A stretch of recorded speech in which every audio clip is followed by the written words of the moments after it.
Welcome back, everybody. We have a video coming to you from X. The person that posted it is Gunther Eagleman. Love that account. Great account.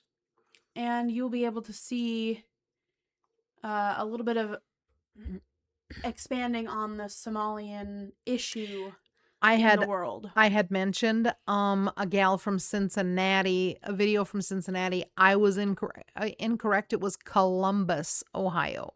So this is her talking about Columbus, Ohio, and the Somalis there, and how Minnesota's got nothing on them.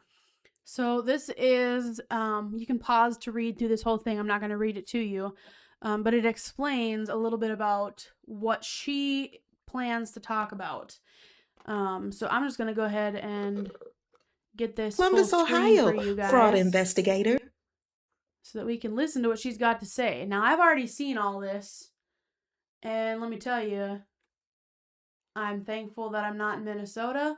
It's only about a minute and a half. And I'm thankful that people are talking about what's going on, because a lot more needs help than just Minnesota. Come see Columbus, Ohio, fraud investigators. If you go to the government-assisted housing areas, you will find that most of the housing is Somalians. I would say about 80% of the government-assisted housing in Columbus is occupied by Somalians. And the parking lot is occupied with a whole bunch of brand new cars.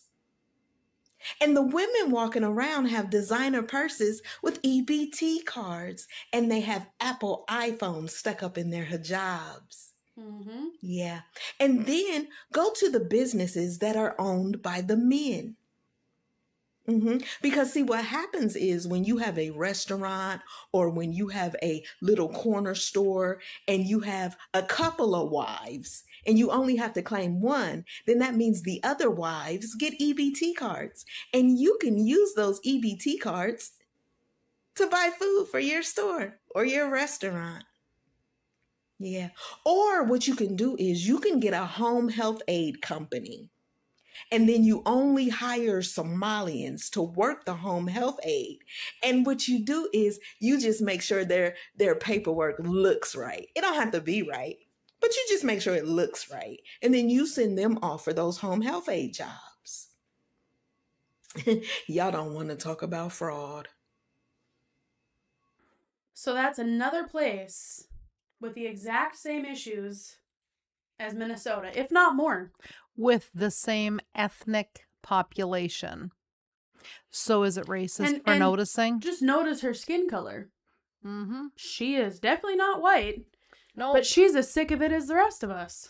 So it has nothing to do with skin color and everything to do with what it's doing to the populations of these places. Ripping off. And when we're in Fargo, when I don't know how many times I've come out of Walmart and I have seen a Somali get into a brand new vehicle, and I think to myself, what on earth?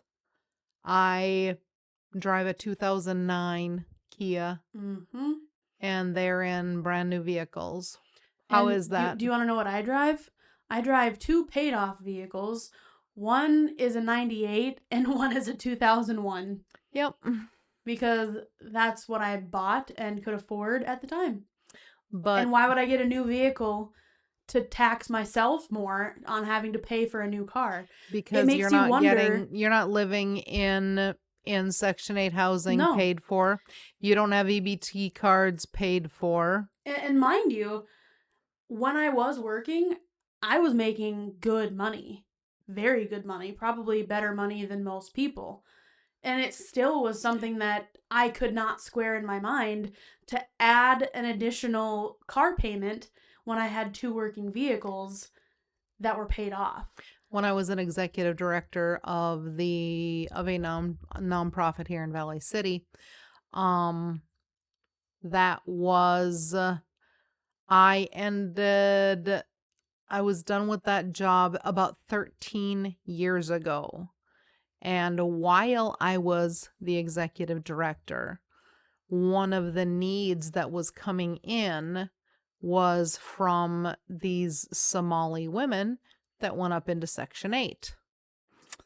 And different agencies would get a hold of me so that I would try to fill in gaps of services needed for these people.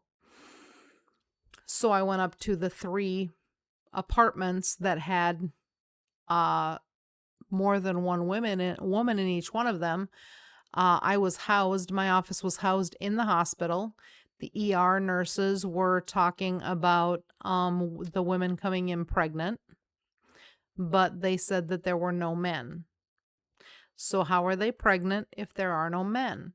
And so I did ask one of them, so how did you get pregnant if you don't have a husband?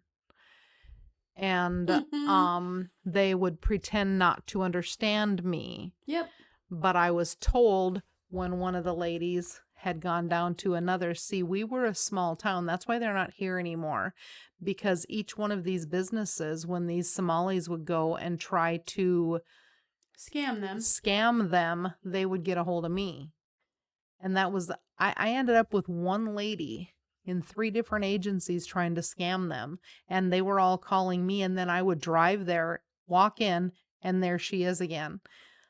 Didn't I just see you, ma'am? No. She'd look right at me in the face and say no. Yep. So I know what color hijab you were wearing. I know exactly what you look like. I know what your teeth looked like because they were like this. So don't tell me that. And then,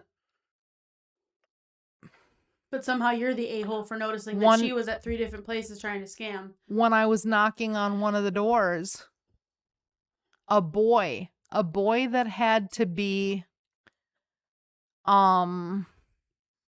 between 8 and 10 years old answered the door, a shirt on, no pants, to me. I turned my head and I said, please go put clothes on. So he's walking around with nothing on from the waist down. Just fine with that. Then I find out from the police that there's this group of Somali men that only come out at night. Oh, brother. Walking around town. I must have been too young for all this because I don't remember this all happening. Chances are I didn't tell you about it. Because I had to have been probably 10, 11, 12 round about this time. So the police followed them to see where they ended up because they were always walking. Where do you think they lived? With the women. With those Somali women that said that there were no men, they didn't have husbands, and nobody else lived with them. Nobody else. And then those men hid until that's how they get the Section 8 housing, because they're single. They don't have a husband. So I've firsthand had to deal with this. 13 years ago. 13 years ago. Okay? Not a new thing. No. This has been happening for a long time, and it's just now gotten to the point that the whistle's been blown enough that people are seeing it for what it is and have dug into it, and They ended something is being done. They ended up leaving our city because they couldn't scam our systems because We were too small. We were too small, but I was a hub of services. Mm-hmm. They could go individually to this service, to that service, to this service, but we are a good community. So those services know that they can only service you this much, but there are other things you may need. So because we are good Scandinavian people, we want to make sure everybody's bases are covered. So we network with each other, and they knew, oh, Vicky and the NGO that Vicky is the executive director of, they can cover those bases. They can cover those bases. Oh, they can cover those bases. So they would go and into each one of these agencies, but I was the common denominator because I would cover whatever they couldn't cover. That was the beauty of the NGO that I was the executive director for. But in that, these Somali women saw, she was putting pieces together. And then before you know it, one day they all disappeared. They didn't And they even probably moved to Fargo. they didn't even check out of Section 8 housing. They just moved. Yep. They didn't even say that they weren't going to be there anymore. So they were just gone. Why? They couldn't rip us scam. off. They couldn't rip us off anymore. And God forbid you get a job and pay for your own stuff. Mm-hmm. Yeah, none of them did. They would talk perfectly fine to one lady, and then when I got there to ask questions, Oh, you speak They no didn't- English. they didn't Oh, understand okay. me. All right. they didn't understand me. And of course, that was before I could go on to Google and do the Google Translate. That would have been nice. That would have been real nice, because guess what? Just because you don't speak English doesn't mean Google can't tell me what you're saying. Exactly. But they probably wouldn't have spoken to you anyway. They'd have just walked away. They're very rude. Like, that's very one thing rude. that, like, we have learned with our own personal interactions with them, is that they are super rude. And super entitled. Yeah, they're entitled, they're rude, and they will literally, like, be nasty in your face and walk away. I don't feel one bit sorry for any deportations at all. Zero. Their culture, they are East African, not West African. West African is very different. We've talked Yep. about that. They are East African, and they have zero connection with our culture. Nope. They They cannot assimilate to our civilization. They can't. If you go to a zoo, you don't put tigers in with monkeys. And I'm not calling anybody a tiger or anybody a monkey. I'm just saying they're different species, just like we are different culturally. And putting tigers and monkeys together, tigers are going to rip apart the monkeys. Here's and a if better you way think to about put it, we are the monkeys. So Here's- don't get it twisted that I'm Yeah. calling black people monkeys. We are the monkeys. They are the tigers. They are the predators that rip up the monkeys. A better way to put it is like this. Those of us who live in North Dakota, our lakes don't have zebra mussels until the last couple years. Yep. And before that, we had Game and Fish that would inspect your boats, your jet skis, whatever went in the water. So that you didn't carry those Correct. zebra mussels into our state. Because we don't have them here, and the introduction of the zebra mussels would completely upset the ecosystem. Extremely invasive. And they're extremely invasive. Fast forward to a couple years ago, somehow or another, zebra mussels were missed, and we now have zebra mussels in our waterways. Everywhere. And they have wreaked havoc on the environment of our lakes and rivers, and they are so invasive that they're just everywhere.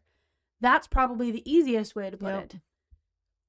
You don't introduce things that are going to upset your environment and invade your environment and make the inhabitants of that environment suffer. Yep. Because that's exactly what's happening. And that's the easiest way to put it. Mm-hmm. That's all I Food have. for thought. That's all I have to say. Food for thought.